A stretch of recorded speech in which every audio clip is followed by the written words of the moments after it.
Bora lá. Crimes contra a administração da justiça. Começa aqui no artigo 339. São os últimos crimes que tem no Código Penal. Artigo 339. Então, os crimes contra a administração da justiça são uns crimes bastante interessantes e crimes que é muito parecido com o outro. Se vocês observarem, um crime é muito parecido com o outro. Olha aí, papai. Olha, papai. Tem gente querendo Olha, participar papai. da aula aqui. Olha aí, papai. Dentro do crime contra a administração da justiça, a gente tem a denunciação caluniosa. O que vem a ser a denunciação caluniosa? É dar causa à instauração de investigação policial, processo judicial, instauração. Vou pegar o meu aqui que ele está apagado. Instauração de processo judicial, instauração de investigação administrativa, inquérito civil ou ação de improbidade administrativa contra alguém, imputando-lhe que sabe ser inocente, imputando-lhe crime que sabe ser inocente. Então tem que tomar muito cuidado quando a pessoa fala, eu vou lá fazer um boletim de ocorrência. Qualquer coisa ela fala, eu vou lá fazer um boletim de ocorrência porque eu tô sendo, estão cometendo um crime, eu vou lá lavrar um boletim de ocorrência. Lavrar boletim de ocorrência é a coisa mais fácil que tem. Hoje em dia, então, eles facilitaram ainda mais. Se você entrar na internet, você consegue fazer hoje boletim de ocorrência de diversas coisas. Só que você tem que tomar muito cuidado com esses crimes que nós vamos estudar aqui. Denunciação caluniosa é um deles. Então, tô movimentando a máquina do Estado, estou movimentando o Estado. Se eu estou movimentando o Estado por besteira, por algo que eu sei, é uma briquinha de, de um desafeto meu, então eu vou lá fazer um boletim de ocorrência para prejudicar ele, muito cuidado. Isso pode reverter contra a pessoa que está fazendo o boletim de ocorrência. Tá bom?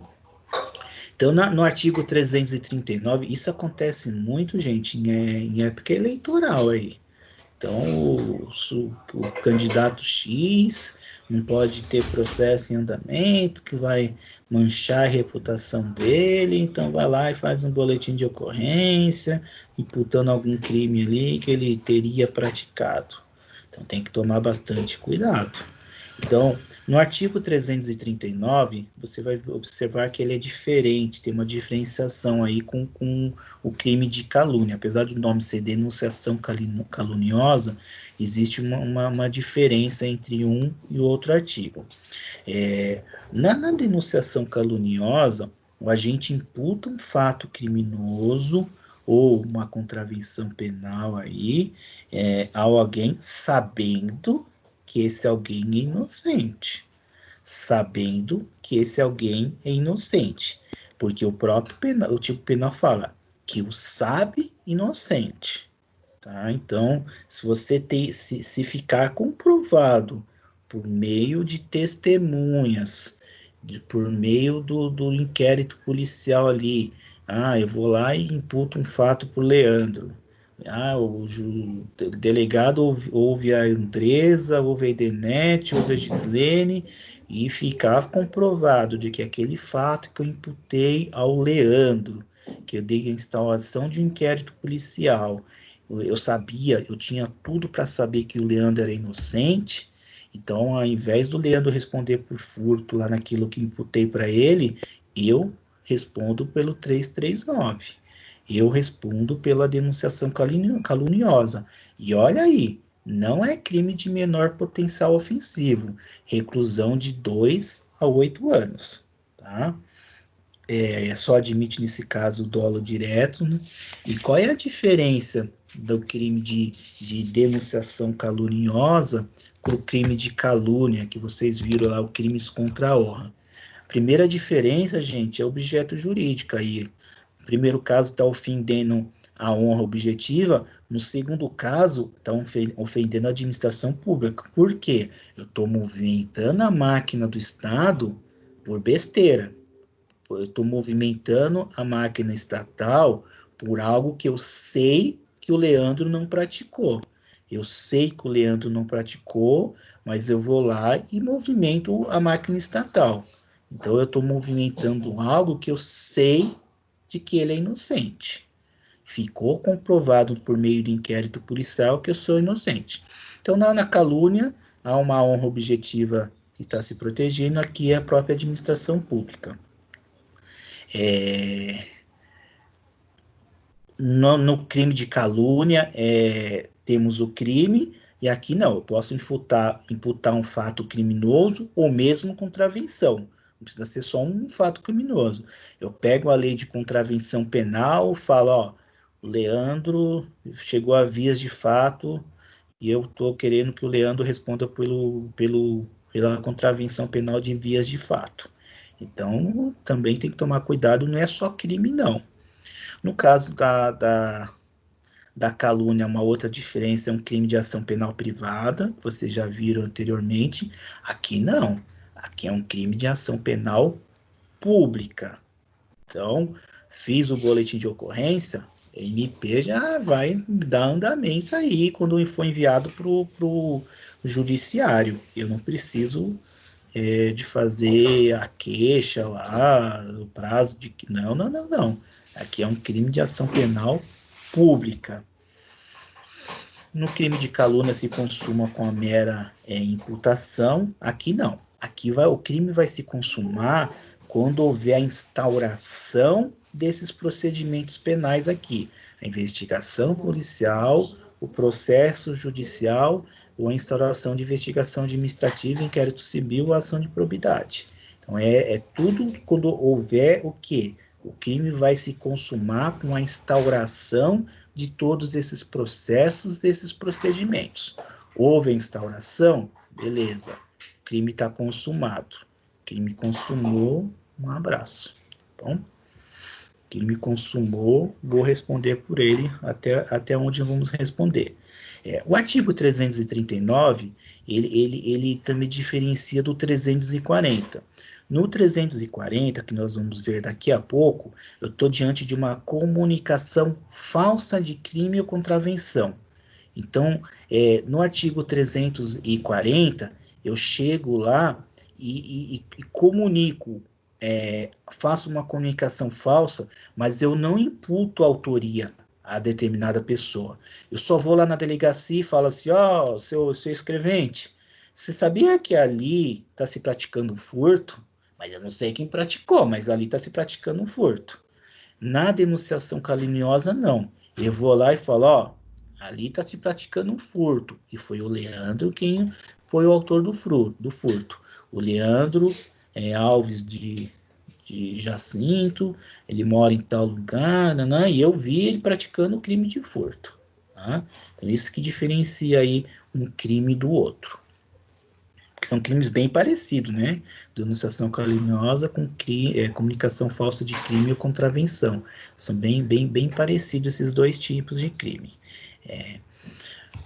Para a propositura dessa ação penal do artigo 339, eu preciso esperar o término do processo, o procedimento previsto para a instauração em razão da denunciação. Então, vamos lá.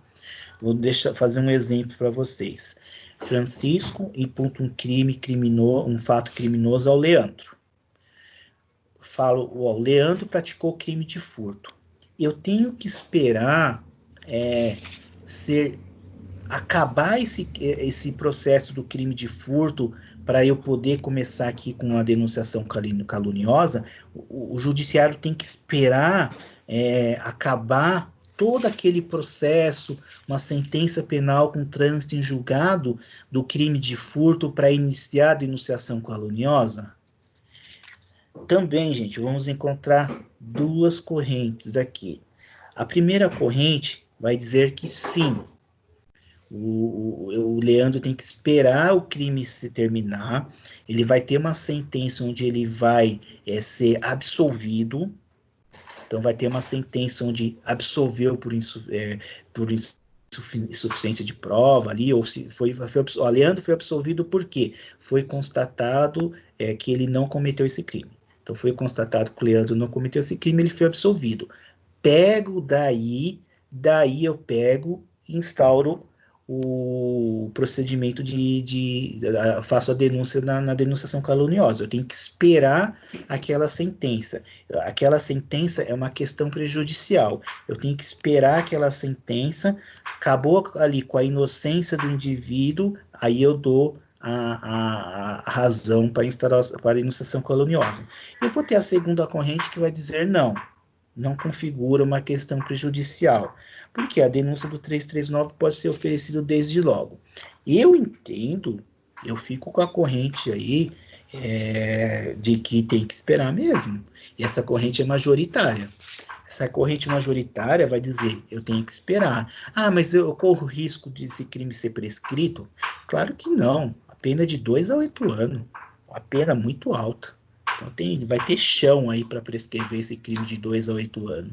Então eu fico lá quietinho, acontece lá, o Leandro vai ser absolvido, aí depois que o Leandro se absolvido, fala, Francisco, você não me imputou esse crime? Agora está na hora de você responder. Pego aí esse processo, hoje como é tudo digital, né? Pego esse processo, entrego na mão do Ministério Público e falo, ó, faça a sua parte agora. Pegue o Francisco e entre com crime de denunciação caluniosa, porque, ó, nas folhas tal, tá dizendo ali que ele tinha condições de saber de que eu não pratiquei esse crime. Ele fez isso por rixa política. Então, agora você faz a sua parte e a juização em face do Francisco, tá? Então a corrente majoritária diz que ele precisa esperar todo esse procedimento e ao término do processo, né, ao término do processo penal, ele faz a instauração desse outro processo. A consumação, esse crime se consuma com a instauração do procedimento previsto na lei, né, do procedimento do processo. A partir do momento que instaurou o procedimento ou o processo, esse crime passa a ser consumado, tá? A partir do momento que ele instaura o procedimento ou o processo. Cabe arrependimento eficaz? O que acontece aí? Um exemplo, vamos colocar aí que o Aguinaldo está noivo da Ilma. Então, Aguinaldo e a Ilma são noivos por um período aí de 5 anos, né? Aí a Ilma termina o noivado com o Aguinaldo. O que acontece? A Ilma terminou com o Aguinaldo vai lá na delegacia e faz um boletim de ocorrência por tentativa de estupro. Ele tentou me estuprar, então o Aguinaldo vai ter que responder por esse crime. No dia seguinte, a Ilma se arrepende, vai lá para o delegado, no dia seguinte, ainda não começou, ainda não se instaurou o processo, né? Instaurou o inquérito policial. Vai no dia seguinte e fala, eu me arrependi e quero tirar essa acusação que eu fiz errada aí pro meu ex-noivo Aguinaldo. Nesse caso aí cabe, viu, gente? Cabe o arrependimento eficaz, porque foi feito logo após, e uma vez que foi feito logo após, está dentro dos requisitos aí do arrependimento eficaz, e o máximo que pode acontecer diante de tudo isso, aí uma responder por um crime de calúnia, né? Pode responder por um crime de calúnia, mas pode haver aí o crime de denunciação, pode haver o arrependimento eficaz nesse caso sim, tá bom? Comunicação falsa de crime ou de contravenção. Então, nesse caso aqui da comunicação falsa, observa-se que a pena é bem inferior do 339, uma detenção de 1 a 6 meses. O que vem a ser essa comunicação falsa? Eu só provoco a autoridade. Eu comunico a ocorrência de crime ou contravenção de saber que não é verídico, né? Então, o que acontece? Eu vou lá e falo, sabe ali na faculdade, está se praticando crime de tráfico de droga. Mas quem está praticando? Não sei. Não sei quem está praticando, não. Eu sei que está se praticando crime ali. Provocam a ação da autoridade, tá? Provocar a ação da autoridade. É fazer a autoridade tomar alguma atitude de investigar. Então, o que que a autoridade tem que fazer? Vai pegar os investigador, vai ter que mandar um investigador para lá, vai ter que fazer a campana, tá? Vai ter que movimentar todo o Estado. E eu estou movimentando todo esse Estado, o Estado, mas essa comunicação é falsa, porque eu acabei de ser reprovado pela faculdade, estou pé da vida com a faculdade, estou fazendo isso somente para Espera um pouquinho, Francisco. prejudicar a Chicão, faculdade, Chicão, Chicão, Chicão, meu, Chicão. tá me ouvindo? Alô, alô, alô. Tá me ouvindo? Robotizou aí um pouco aí. Volta um pouquinho. Espera aí que parou aqui também. Agora voltou, né?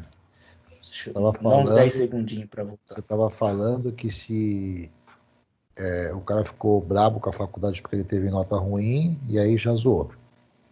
Tá, vamos esperar dar um minuto que tá. Agora acho que voltou. Agora Voltou. voltou.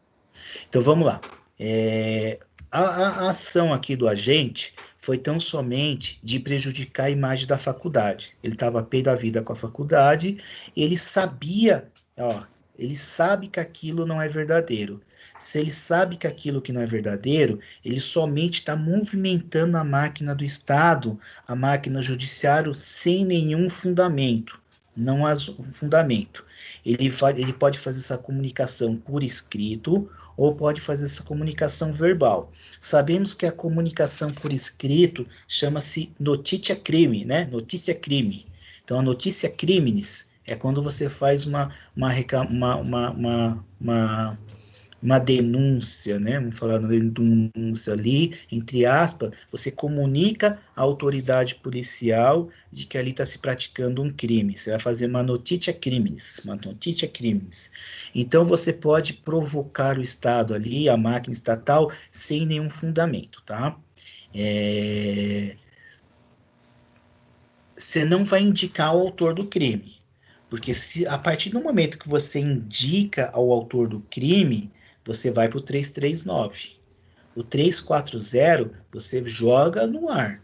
Você fala que está havendo crime, mas você não pode indicar que ali está se praticando um crime de tráfico e a pessoa que está traficando chama-se fulano de tal. Não. Você tem que jogar o crime no ar ali para o crime, para a polícia ir atrás e apurar quem está cometendo esse crime, tá? Quem tem atribuição para fazer a investigação? Você pode, desde uma autoridade policial, é claro, né? Quem é a autoridade desde uma autoridade policial, como você pode ir direto no Ministério Público. Você não precisa obrigatoriamente, se você tem uma notícia crimes, você não precisa obrigatoriamente, acho que a Marisa deve estar falando desse assunto, ou já falou esse assunto com vocês, você não precisa obrigatoriamente ir na delegacia e fazer o boletim de ocorrência na delegacia. Se eu tenho a comprovação de que o crime está acontecendo, eu tenho provas disso, eu posso ir direto no Ministério Público e entregar no Ministério Público. Então, eu não sou obrigado a entregar na delegacia. Então, eu posso entregar diretamente no Ministério Público, tá? Então, pode ser a autoridade policial, né, o delegado de polícia, ou o próprio Ministério Público como autoridade. Essa comunicação, ela tem que ser obrigatoriamente falsa. Se eu estou falando que ali está havendo um crime de tráfico e realmente está havendo um crime de tráfico, esquece. Aí não é comunicação falsa de crime ou contravenção. Vai ser uma comunicação que não vai estar dentro do artigo 340, tá? E não se ter verificado. Sabe que está acontecendo ali que não verificou. Mas como você sabe que você está cometendo um crime ali? Você passou por lá? Eu passei por lá e vi. Você tem certeza que você passou por lá e viu.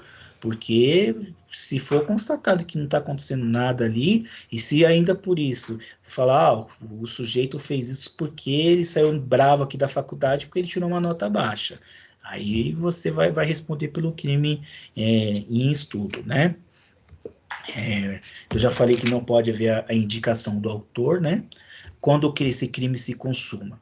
Interessante da consumação desse crime. O crime só se consuma quando a autoridade toma alguma atitude para investigar. Se eu for lá na delegacia agora e falar, tá havendo um crime ali. Se eles falar, beleza, eu vou lá. Se eles não fizerem nada, esse crime não se consumou. Só vai se consumar quando eles movimentarem a máquina do Estado. A partir do momento que eles movimentarem a máquina estatal, esse crime passa a ser consumado. Antes disso, esse crime não será consumado. Se a autoridade policial não fizer nada, vai dizer alguns autores que vai ser tentativa, a meu ver, nem tentativa é. Se a autoridade policial não fizer nada, nem crime de falsa comunicação de crime aconteceu, porque esse crime não se consumou. Bom? Então temos o artigo 341. Agora ao 341. Esse artigo 341, ele acontece mais do que vocês imaginam, muito mais do que a gente imagina, que é a autoacusação falsa. O que é a autoacusação falsa? É acusar-se perante a autoridade de crime inexistente ou praticado por outrem. Então, acusar-se, estou me acusando, perante a autoridade de crime inexistente ou praticado por outrem. Então, eu sei que quem cometeu o crime foi o meu filho. Eu chego perante a autoridade policial e falo, ó, eu que cometi esse crime, eu que fiz isso. Mas foi você? Foi. Réu confesso, beleza, vai ter uma sentença aí facinho por ser um réu confesso. Beleza, sou réu confesso, tudo bem. E outra coisa que pode muito acontecer aí, gente, essas gangues, né? Como fala, esses PCC da vidas aí, né? Que a pessoa acaba se auto-acusando para salvar fulano ou cicrano. Então, esse crime acontece muito mais do que a gente imagina aí. Se você não se acusar lá perante a delegacia lá do crime que está sendo praticado, crime que eles estão investigando, você vai ser morto. Então, você vai lá e se acusa lá e se ferra sozinho, tá? Então, esse crime tem que ser praticado por outrem, né? Tem que ser um crime que existe, ou não. O crime pode ser inexistente, mas tem que ser praticado por outrem. E eu falei, né? Por que a pessoa iria se acusar? Ele pode, desde estar nesse sentido de proteger alguém, ou ele pode também fazer o seguinte, ó que interessante. Eu vou e mato o Leandro no dia 28 de maio, às 21 horas. Eu vou e cometo um homicídio em face do Leandro. Eu vou no dia 29, perante a delegacia de polícia, e falo, doutor, eu quero dizer que eu pratiquei um crime de furto lá em Bertioga, no dia 28 de maio, às 20 horas. Beleza, vou lavar aqui o boletim. Crime de furto simples, pena é baixa. Aí vai se instaurar o processo em face do homicídio de Leandro, vai olhar no celular dele e vai ver uma briga que a gente teve lá. Eu vou ser chamado para depois prestar esclarecimento. O que eu vou falar? Boletim de ocorrência. Tava lá em Bertioga nesse dia. Tava em Bertioga, não tinha como estar aqui em São Paulo. Estou sendo acusado de um furto nas 20 horas lá em Bertioga. Então, pode se fazer também para se ocultar de outro crime, de outro fato criminoso, né? Danadinho, isso é uma coisa que, olha Não tô dando só, ideia para nunca passou ninguém. pela cabeça. Imagina, tô falando isso. Longe disso. Então, gente, pode ser feito dessa forma também, tá? O crime pode ser doloso ou culposo, tá? Pré-doloso, consumado, tentado, não importa. Pode ser qualquer tipo de crime, vai estar dentro do artigo 341. Imputação de contravenção penal. Se eu estou lá dizendo que eu pratiquei uma contravenção penal, vai estar dentro do artigo 341, acusar-se perante a autoridade de crime existente ou praticado por outra. Então, contravenção penal, não. Contravenção penal, não. Por quê? Por dois motivos. Contravenção penal não é crime, contravenção penal é contravenção penal, e o próprio tipo penal está dizendo o quê? Crime.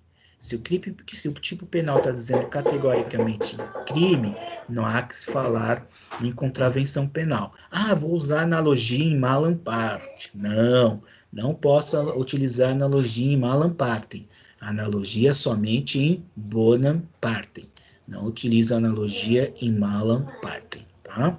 Ô, Pro, e alguém vai se autoacusar, tipo, que nem o Crimes lá, o pessoal do PCC, ele já vai se levar para uma coisa que ele não fez e pegar uma pena. Ele ainda vai fazer essa? Não, ele só... Ninguém vai falar quem que leva essa pena, porque eu não vou me autoacusar de nada, a não ser como esse caso aí do...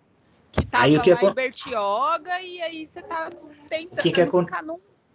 No processo principal, Andresa, ele se autoacusou de um crime de roubo. Chegou-se a testemunha A? Não, não reconheço. Testemunha B? Não, não reconheço. Policial? Não, não reconheço. Ó, então você não cometeu esse crime, não. Então você vai ser absolvido do crime de roubo, mas você vai responder pelo 341. Entendeu? Antigamente, lá quando eu me formei, em 1999, 2000, tinha assim, que a confissão era a rainha das provas. Hoje não mais. A confissão não é mais a rainha das provas. Tá? Então, nesse caso que eu te dei o exemplo aí, ele não foi reconhecido por ninguém. Se ele não foi reconhecido por ninguém, ele pode falar para o juiz, ó, eu cometi esse crime. Tá, você cometeu esse crime, mas você não foi reconhecido por A, por B, por C, por D. Se você não foi reconhecido por ninguém, está sendo absolvido do crime de roubo. Paralelamente, vai responder pelo crime do artigo 341. Fechou? Fechou, entendi. Então, deixa eu passar aqui o slide. Crime mais interessante desta noite, para a gente falar do crime de falso testemunho. Crime mais gostoso da noite. Crime de falso testemunho. Fazer afirmação falsa, ou negar, ou calar a verdade como testemunha, perito, contador, tradutor, intérprete em processo judicial, administrativo, inquérito policial ou juiz arbitral. Reclusão de 2 a 4 anos e multa. Então, lendo novamente, fazer afirmação falsa ou negar ou calar a verdade. Testemunha não pode ficar em silêncio. Somente o réu pode ficar em silêncio. Testemunha não pode negar-se a se falar. Não pode calar a verdade. Testemunha tem que falar a verdade. Vai de encontro ao Raimundo assistiu minha aula hoje de manhã, aquilo que a gente conversou hoje de manhã, Raimundo, você que assistiu a aula pela manhã. Testemunha não pode calar a verdade. Testemunha tem que falar a verdade, tá? O que é um crime de mão própria, gente? Quando você estuda a parte geral do Código Penal, o legislador, o professor tem falado, o crime de mão própria é o crime de falso testemunho. Por que um crime de mão própria? Exige uma atuação pessoal do agente. Crime de mão própria exige uma atuação pessoal do agente. Eu não posso falar para o Leandro praticar um crime de falso testemunho em meu lugar. Crime de falso testemunho é de mão própria. Somente a própria pessoa pode praticar esse crime. O crime de mão própria, gente, não admite autoria imediata. Eu não posso me utilizar de uma terceira pessoa para cometer o crime de mão própria. O crime de roubo eu posso. Eu vou lá e falo para a Andresa, você vai praticar esse crime de roubo. Eu vou coagir a Andresa a praticar um crime de roubo em meu nome. Eu sou autor imediato. Dependendo, a Andresa nem crime vai responder. Então, no caso do crime aqui, eu pego a família da Andresa, prendo lá todos aqueles cachorros dela, os gatos dela, e falo, se você não fizer tal coisa, eu vou matar seu gatinho. O que vai acontecer? Dependendo dessa ameaça aí, a Andresa vai ser obrigada a cometer o crime. Dependendo, a Andresa não responde por nenhum crime. Eu, como autor imediato, vou responder por esses crimes, porque eu pressionei a Andresa de uma forma tão brutal, mostrei foto de eu pegando aquele gatinho dela lá, espetando o gatinho dela, de tão forma que a Andresa não tinha uma outra forma que não seja cometer o crime que eu estou mandando a Andresa cometer. Tá? Então, esse crime de falso testemunho é um crime de mão própria. Ele exige uma atuação pessoal do agente. A pessoa tem que praticar de forma, somente a pessoa pode praticar. Não há divisão também de tarefas. Não existe coautoria. Não existe coautoria no crime de mão própria, no crime de falso testemunho. Esse crime de falso testemunho, ele não admite coautoria, ele não admite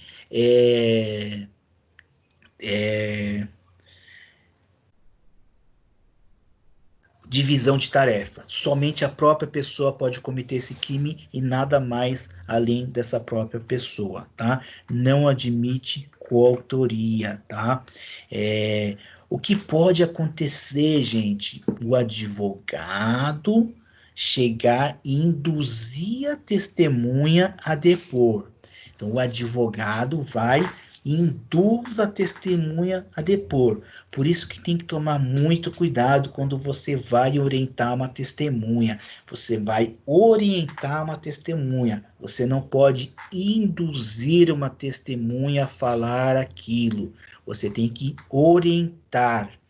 Ela tem que falar sempre a verdade. Ela não pode mentir, se calar de falar a verdade.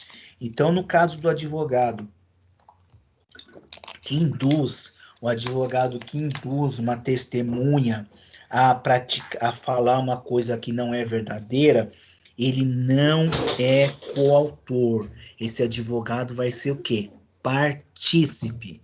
Ele não vai ser coautor, ele vai ser partícipe. Se nós estamos diante daqui dos crimes em espécie, parte do pressuposto que vocês sabem, vocês têm que saber o que é coautoria e o que é partícipe. Então, vocês já sabem qual é a diferença entre coautoria e partícipe. No ato aqui do advogado, ele está induzindo a testemunha. Se ele está induzindo a testemunha, ele é partícipe. Ele não é coautor.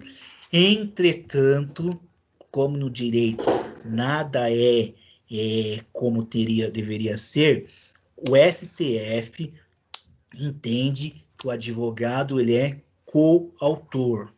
O STF entende que o advogado é coautor. Temos de um lado o STF dizendo que o advogado é coautor. Temos de outro lado a doutrina dizendo que é partícipe. Então nós vamos ter coautor e partícipe. O STF diz que é coautor, a doutrina diz que é partícipe. Bom? Então vocês têm os dois posicionamentos aqui. Posicionamento do STF, coautor. Posicionamento da doutrina, partícipe. Eu entendo que é partícipe, porque para ser coautor, você tem que praticar o verbo do tipo. E quem está praticando o verbo somente é aquela pessoa que está falando. O que o advogado está fazendo? Induzindo. O ato de induzir, eu pratico o crime de partícipe, não o crime de coautoria, tá? Mesmo o crime do autor. Não sou coautor, sou partícipe. Mas o STF tem um entendimento diferente. E como é a Corte Superior, ela que manda, por STF é coautor, para a doutrina partícipe, tá? A testemunha é obrigada a depor? Sim, testemunha é obrigada a depor. Artigo 203 aí do CPP. A testemunha tem que falar. Ela é obrigada a falar a verdade. Testemunha não pode calar-se, como diz o 342. A testemunha não pode ficar em silêncio. A testemunha é obrigada a falar. Falar o quê? A verdade dos fatos, tá? Francisco, mas eu posso me recusar a ser testemunha? Não, somente nos casos que a gente vai falar daqui a pouco, nos casos legais. Você tem que ter uma justificativa para se recusar a ser uma testemunha. Acho que é o próximo assunto aqui que eu vou te falar, Andresa. Então, o simples fato de você ser a Andresa, você não pode se negar a falar. Agora, se você é a Andresa, se encaixar dentro dos casos que a gente vai colocar aqui, aí você pode se negar a falar, tá bom? Já te falo aqui os casos. Beleza. A testemunha que se cala, ela comete esse crime? A testemunha que se cala, ela comete esse crime? Sim, testemunha que se cala comete o crime. A testemunha não pode se calar. Testemunha não pode se calar. A testemunha tem que falar a verdade. Mas quem tem direito ao silêncio? Quem tem direito ao silêncio é somente o réu. Quem tem direito ao silêncio é somente o réu. Testemunha não tem direito a silêncio. Testemunha tem que falar. Tá? Então tomem bastante cuidado. Nós temos duas espécies de testemunha. A testemunha que tem um compromisso de falar a verdade e a testemunha que não tem esse compromisso de falar a verdade. Nós chamamos de testemunha descompromissada, né? São os informantes. Então, no processo penal tem muito disso, né? O juiz vai arrolar aqui a testemunha, aí ele vai arrolar uma testemunha aqui que é um parente do réu. Então, excelência, eu gostaria de arrolar como testemunha a fulana. O que ela é do réu? Ela é madraça do réu. Doutor, pode arrolar essa testemunha, mas ela vai ser ouvida como informante. Ela não vai ser ouvida como testemunha normal. Ela vai ser ouvida como informante descompromissada. Beleza. O que quer dizer isso, gente? Claro que a mãe, que a madrasta, que o irmão, dependendo dessa relação, ele não vai falar nada que prejudique o réu. Ele vai fazer o seguinte, ela vai falar sempre coisas favoráveis ao réu.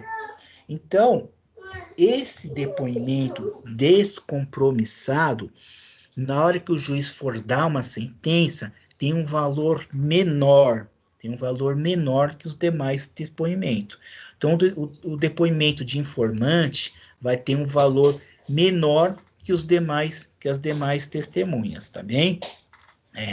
Esse testemunho descompromissado comete o crime de falso testemunho? Se falar mentira, se mentir, se falar alguma coisa? Novamente, gente, dois posicionamentos. Nós temos a doutrina minoritária, pessoas bem menos pessoas que entendem que não. Ela não tem o direito de falar, ela tem o direito de falar, ela não tem o direito de falar a verdade. Então, ela não comete o crime. E temos a corrente majoritária. O que vai dizer a corrente majoritária? Sim, essa testemunha tem que falar a verdade. Toda testemunha, quer seja compromissada, quer seja descompromissada, toda testemunha tem a obrigação de falar a verdade. Então, se mentir, vai cometer o crime de falso testemunho, mesmo no caso das testemunhas descompromissadas. Essa é a posição majoritária. Esta é a posição majoritária. A questão do compromisso é somente para fins de valoração da pena. Só vai ter uma valoração menor. O juiz vai valorar, sim, de maneira maior ou menor. Só que todos têm que falar a verdade. Mesmo as testemunhas descompromissadas têm que falar a verdade. Esse crime de falso testemunho, quando ele vai se consumar? Quando houver o falso testemunho. Quando ele faz, antigamente a gente tinha o termo, né? A gente ainda tem o termo, né? Só que agora é tudo eletrônico. O que acontece? Você vai lá numa audiência criminal, eu ia ter uma audiência essa semana, só que eles desmarcaram. Agora a audiência vai ser por esse sistema que a gente está falando aqui. A audiência vai ser pelo Teams. Então, a próxima audiência que eu for fazer vai ser pelo Teams aqui, eu não sei quando vai ser, eu acho que vai ser semana que vem. Então vai ser por esse sistema que a gente está dando aula. Então, o que acontece, gente?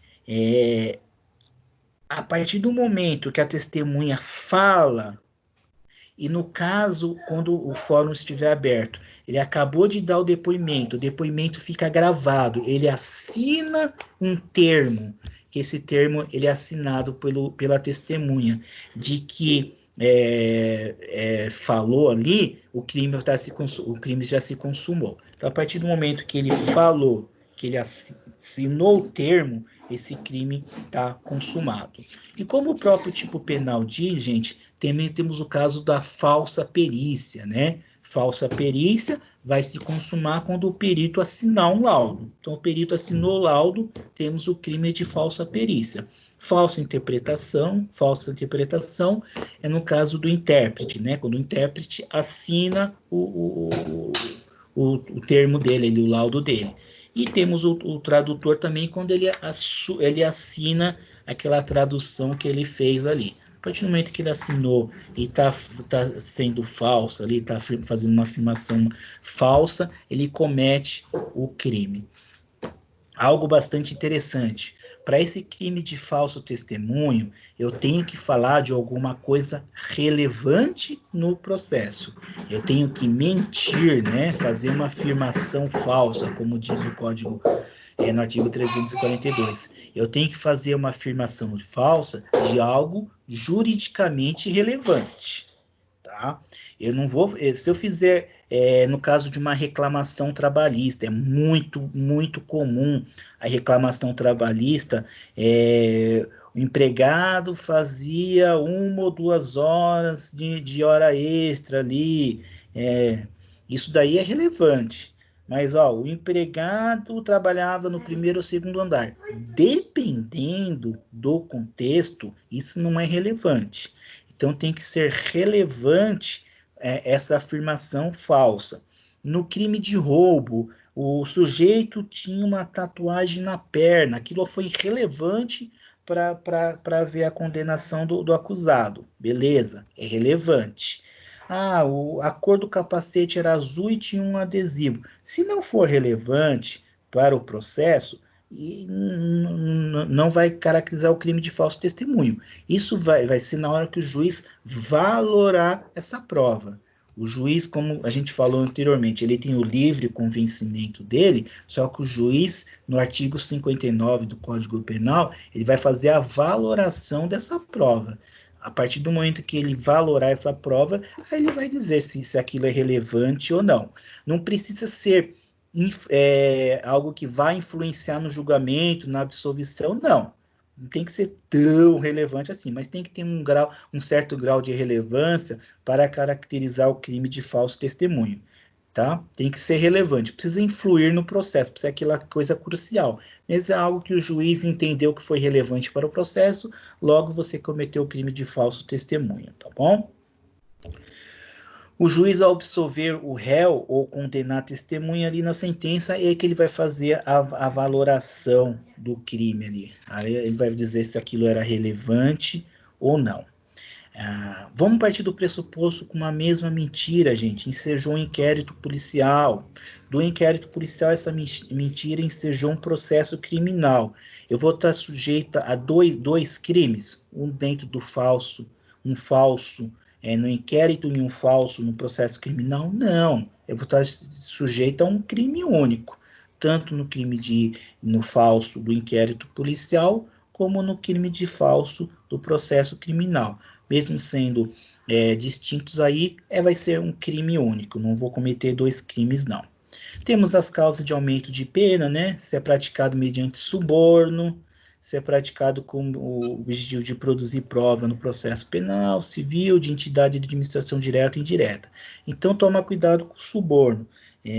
Se temos um caso de suborno aí, vai prejudicar, vai ter um aumento de pena. Entretanto, temos um caso de retratação.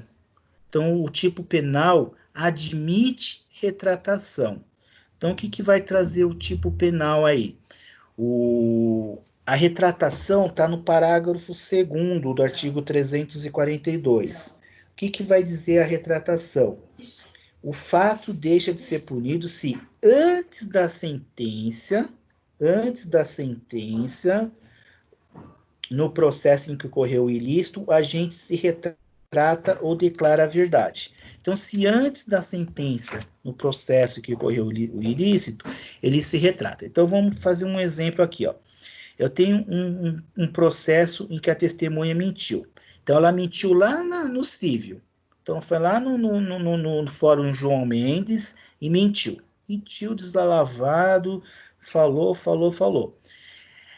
Aí, eu, como estou na outra parte, pego essa mentira dele, vou lá e faço um boletim de ocorrência de crime de falso testemunho. Ou na própria audiência, excelência, uma parte aqui, gostaria que Vossa Excelência pegasse esse depoimento da Edenet e encaminhasse para o Ministério Público, porque ela está cometendo um crime de falso testemunho.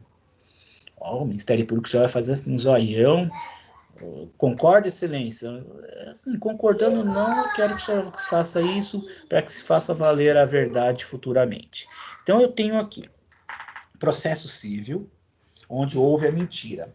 Vai se originar um processo criminal. Então, eu tenho 2 processos aí, o civil e o criminal. Nesse processo civil, ele vai andando. O processo criminal está aqui do lado. O processo civil vai andando.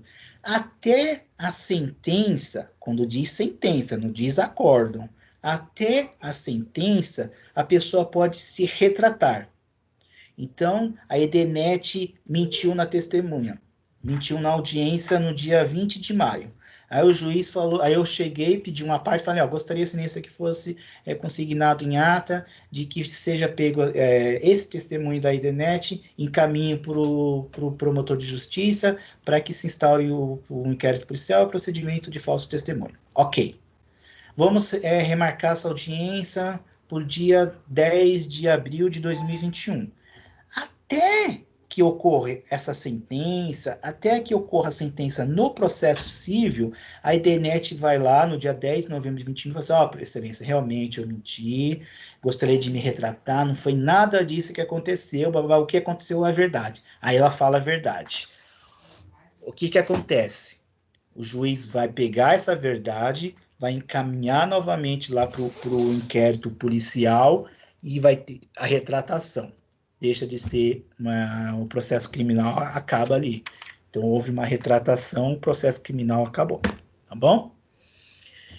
Então, é possível a retratação, desde que seja no processo em que a testemunha mentiu. Até quando? Até a sentença. A processo até a sentença. Agora, o procedimento do Tribunal do Júri.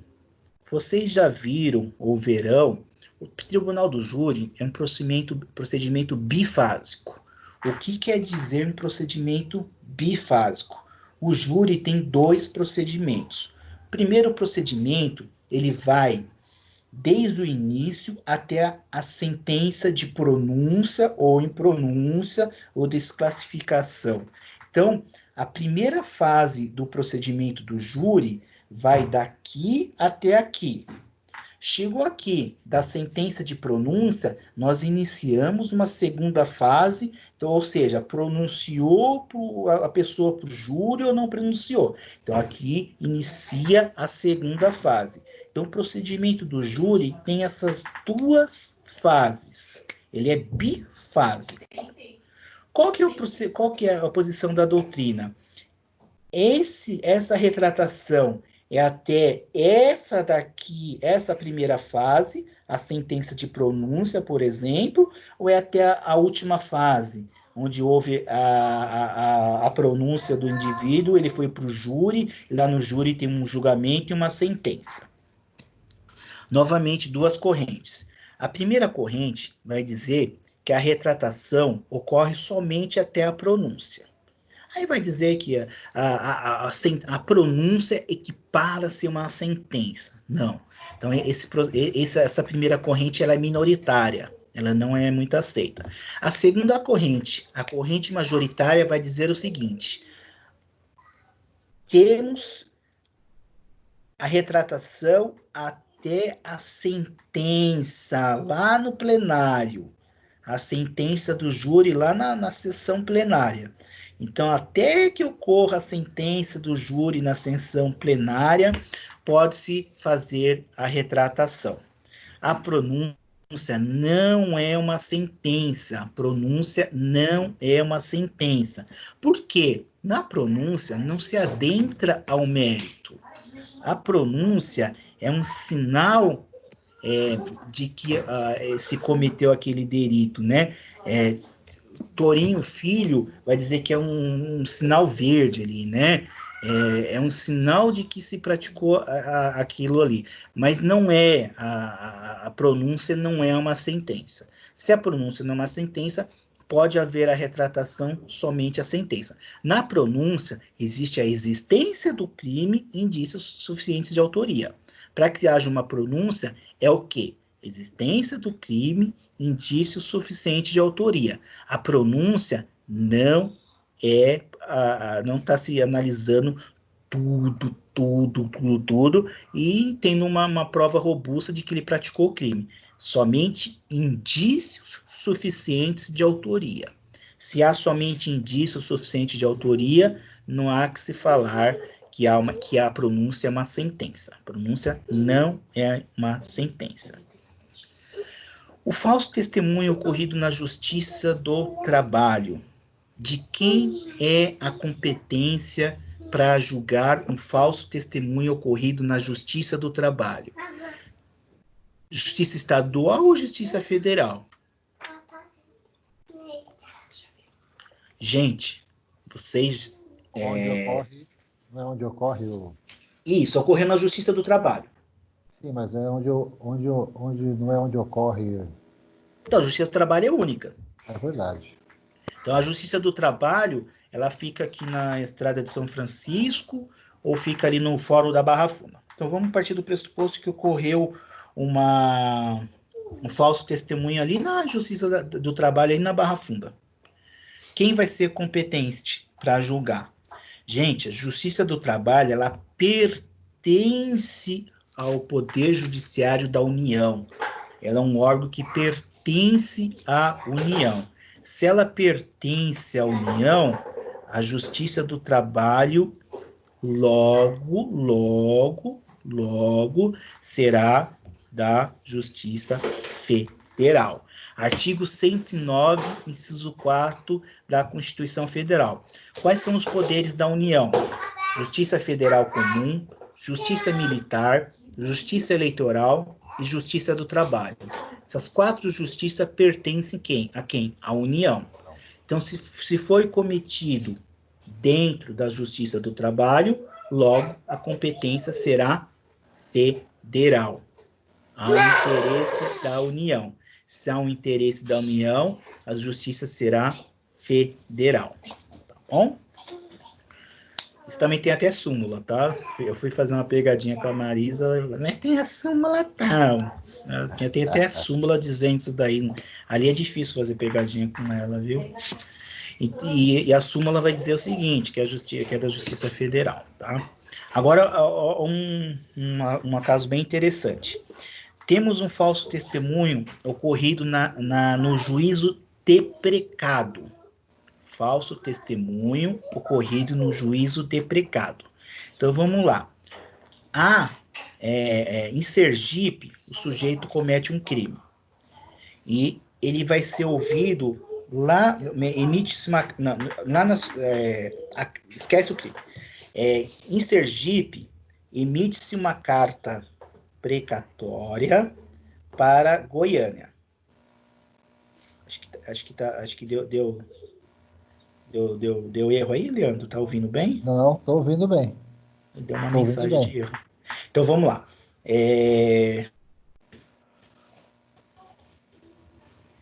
Na Justiça de Sergipe, emite-se uma carta precatória para Goiânia. Perfeito. Sergipe emitiu uma carta precatória para Goiânia.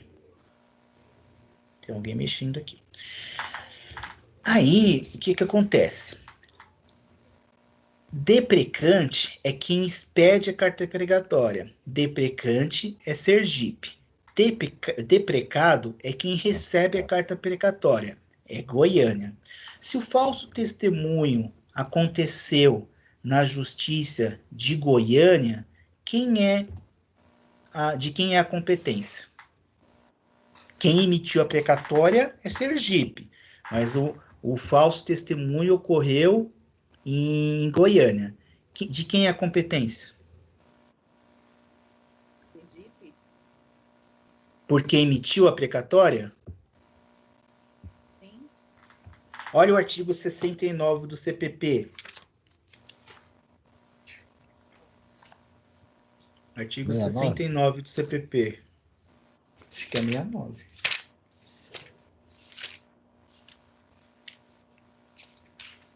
Da competência.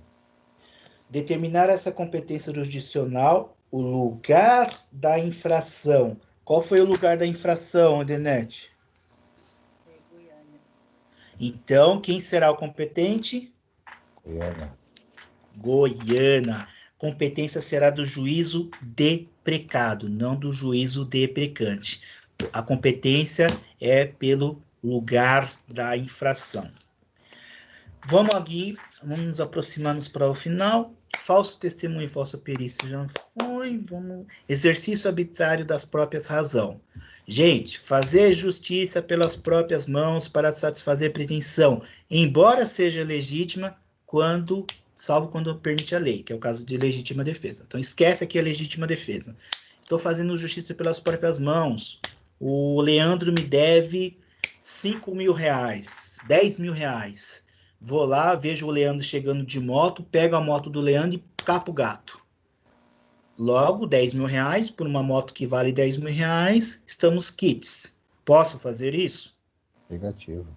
Exercício arbitrário das próprias razões. A partir do momento que vem o Estado e diz assim, ó, eu sou Estado, ele tem o caráter de substitutividade, eu vou substituir o poder, eu vou substituir a parte aí, o Estado se substitui ao poder estatal. Então, eu tenho que acionar o Leandro judicialmente, terminou uma sentença, vai ter uma busca e apreensão, e essa busca e apreensão vai me dar a moto do Leandro como forma de garantia do que ele me deve.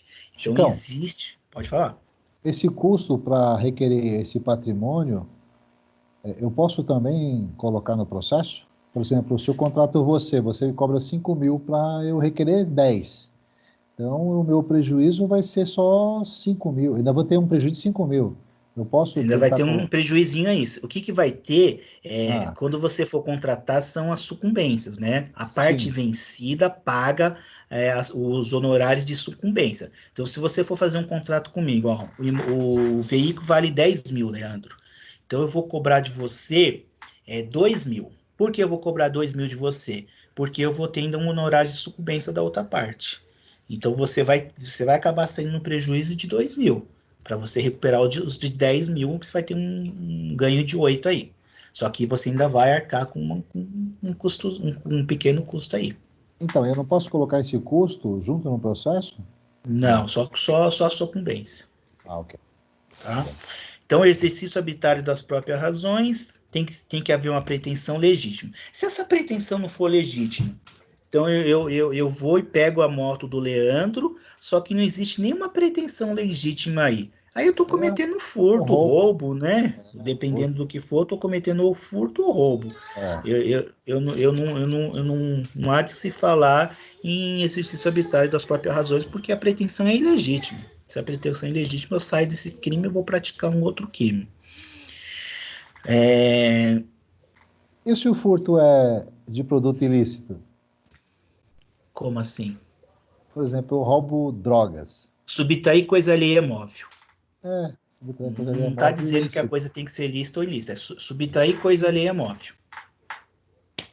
Para si ou por outra, mediante Aí eu grave vou na ameaças, roubo. delegacia lá e falo, doutor, é o seguinte, eu tinha 1 quilo de cocaína e o Chicão foi lá e me roubou. Você vai praticar roubo, só que você vai depois responder pelo 1 quilo de cocaína.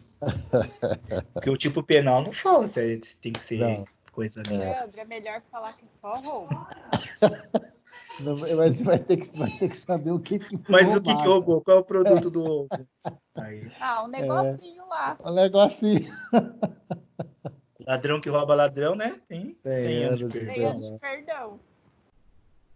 Tá, gente? Pretensão tem que ser legítima, tá? Consumação. Essa consumação ocorre com a satisfação da pretensão. Também vai ter... O que se entende por satisfação dessa pretensão? Vai ter também duas correntes. Primeira corrente vai ser no momento imediatamente anterior à satisfação da pretensão, por ser um crime formal. Então, a partir do momento em que eu pego lá, faço a justiça, eu já pratiquei um crime. Eu não preciso ter nenhum ganho patrimonial. Mas a posição etária vai dizer que essa efetiva pretensão quando consegue fazer as próprias justiças. Então, fiz a justiça, peguei os bens do Leandro, eu tô com a posse do bem do Leandro, eu já consumo esse crime. Então, é legítima? A pretensão é legítima, né? Mas eu não tenho... A via que eu estou utilizando não é a via correta. A via correta é quem?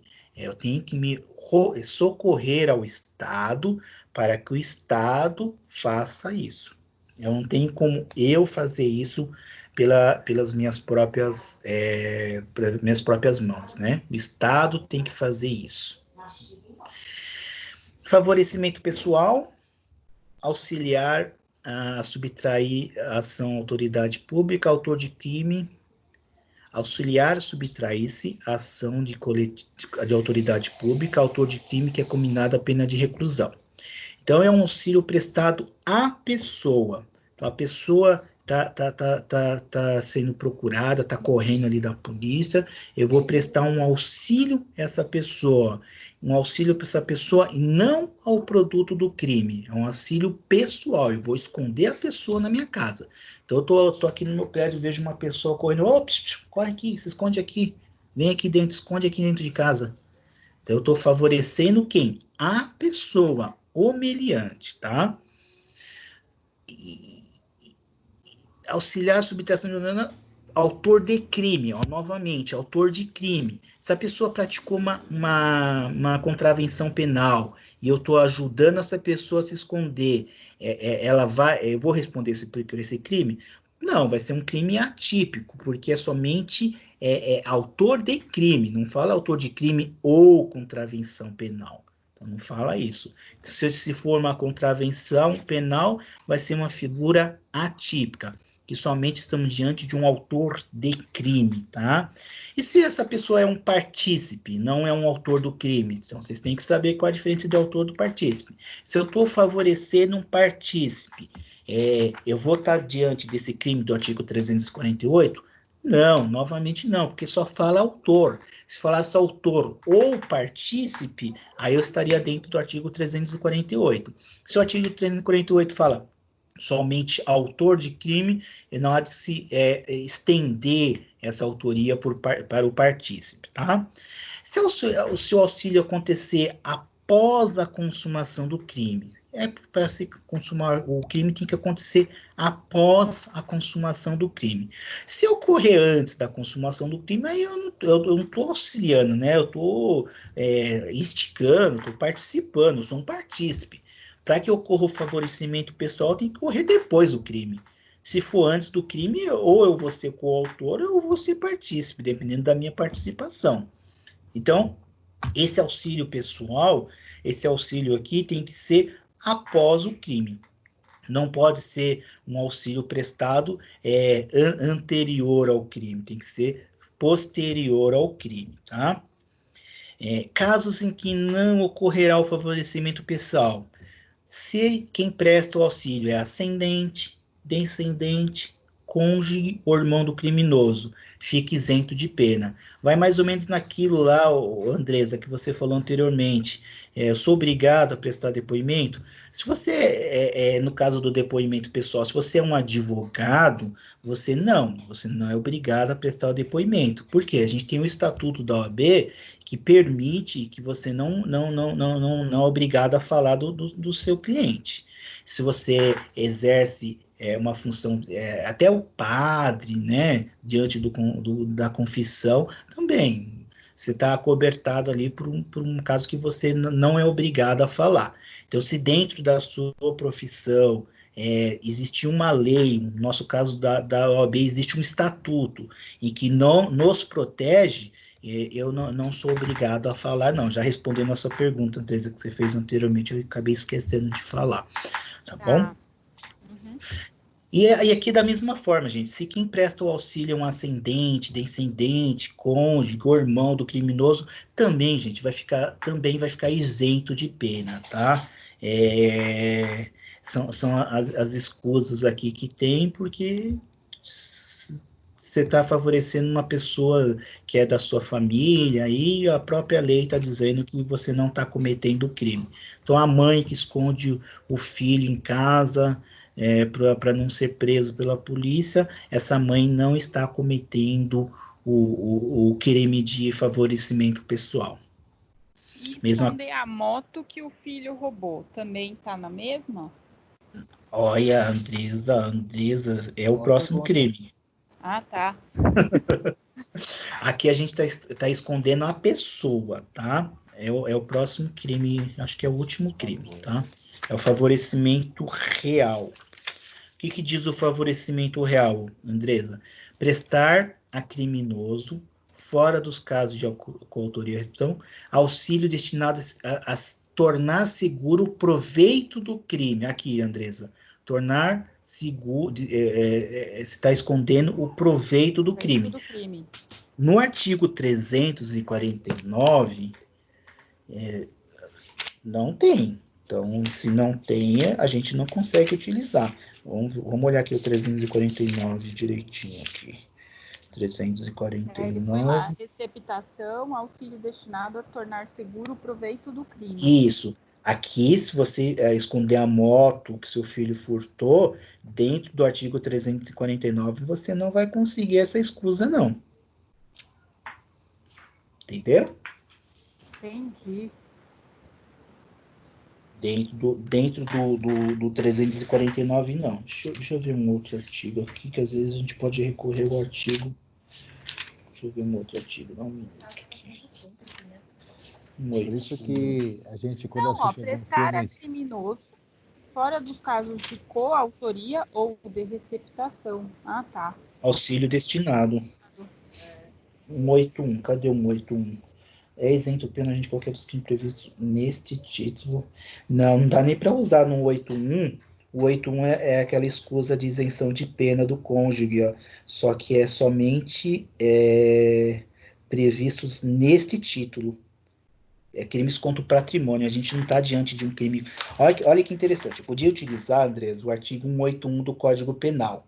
Só que o artigo 181 do Código Penal diz o seguinte: é isento de pena quem comete qualquer das infrações previstas, cônjuge na constância da sociedade, ascendente, descendente, mas é nesse título. Então já não dá, porque é crimes contra o patrimônio, esquece. Então não dá não, Andresa. Tá, entendi. Então, esse favorecimento pessoal aqui do artigo... Ai, tá caindo as coisas. Do artigo 349, eu estou diante de um auxílio da coisa, da res, né? Quando vocês... direito das coisas, vocês falam que é res. Coisa, é proveito do crime. Eu não posso ser no caso de coautoria, porque a coautoria eu vou responder pelo próprio coautor. E no caso, gente, eu não tenho interesse... Então, é diferente aqui. Eu pego, o Leandro furta 3 notebooks. Eu chego pro Leandro e falo: Leandro, se você quiser, eu guardo esses 3 notebooks na minha casa, a polícia vai te investigar, bababá, bababá, não vai achar o produto do crime, não tem nada que incrimine. Terminado isso, Leandro, eu devolvo os 3 notebooks para você. Beleza? Estou praticando o crime de favorecimento pessoal. Aí é diferente de eu chegar aqui, ó, Leandro, tem 3 notebooks, né? Beleza. Só que eu guardo os 3 notebooks, mas um é meu. Opa! Se um é meu, eu tenho um interesse patrimonial aí, eu não estou só auxiliando, eu tenho um interesse patrimonial. Aí eu vou sair daqui do favorecimento pessoal e vou lá para a receptação. Então eu não posso ter um interesse. Leandro, eu estou fazendo isso porque eu sou seu amigo, tá? Se eu sou seu amigo, eu não vou deixar você na mão, eu vou guardar os produtos para você. Ó, Leandro, eu guardo os produtos para você, mas eu quero um percentual aí. Quando você vender, eu quero um percentual. Aí eu saio do favorecimento e vou pegar um crime mais grave. Tá bem? Proveito do crime é tudo que for oriundo do crime. Novamente, gente, se for contravenção penal, não. Se for contravenção penal, não. Porque pelo princípio da legalidade, eu estou diante somente o que? De crime. Não estou diante de contravenção penal. E por fim, é um crime formal. O mero auxílio ali não precisa ter nenhum ganho para que você consuma esse crime. Com isso, gente, terminamos crimes contra a administração da justiça. Então, terminamos a matéria prevista para hoje. Eu vou deixar depois disponível esse vídeo para vocês aí na área restrita, para vocês orientarem quem não fez. E vai ser objeto da prova, tá, gente? A prova que vocês vão ter, a prova na semana que eu passei para vocês. Qual foi a semana? Essa prova vai ser na semana do dia 15, né? Isso, depois eu mando o calendário bonitinho para vocês. A semana do dia 15 vai cair isso na prova e depois eu vou verificar o que mais vai cair na prova. Mas esse assunto já é um assunto certeza que vai cair na prova para vocês já ir se estudando bastante, tá bom? Então, dia 4, semana que vem, não teremos mais aula com você, Chicão? Eu vou dar uma olhadinha. A matéria eu já eliminei, mas eu vou... Antes da prova, né? Tem duas datas aí. Eu vou verificar se o professor Gabriel vai ter gravado alguns vídeos aí para terminar a parte dele. Se ele gravou, eu disponibilizo o vídeo para eles, mas aí eu vou conversando com vocês até o dia e oriento direitinho. E aí o material... Faz uma revisão da matéria para nós, Isca. Mas a revisão da matéria é só olhar o vídeo, né? Agora, como vocês têm o vídeo todo para vocês, o que é revisar a matéria? É ver o vídeo. Vocês vão ter essa disponibilidade. Tá. Vai ter mais algum trabalho, alguma coisa, Francisco? Trabalhos, já eliminei todos, já acabaram todos os trabalhos. Acabou? Tá. Chicão, então vamos lá. Para essa prova aí, seria da seção 3.1 para cá, né? Eu não divido por sessão.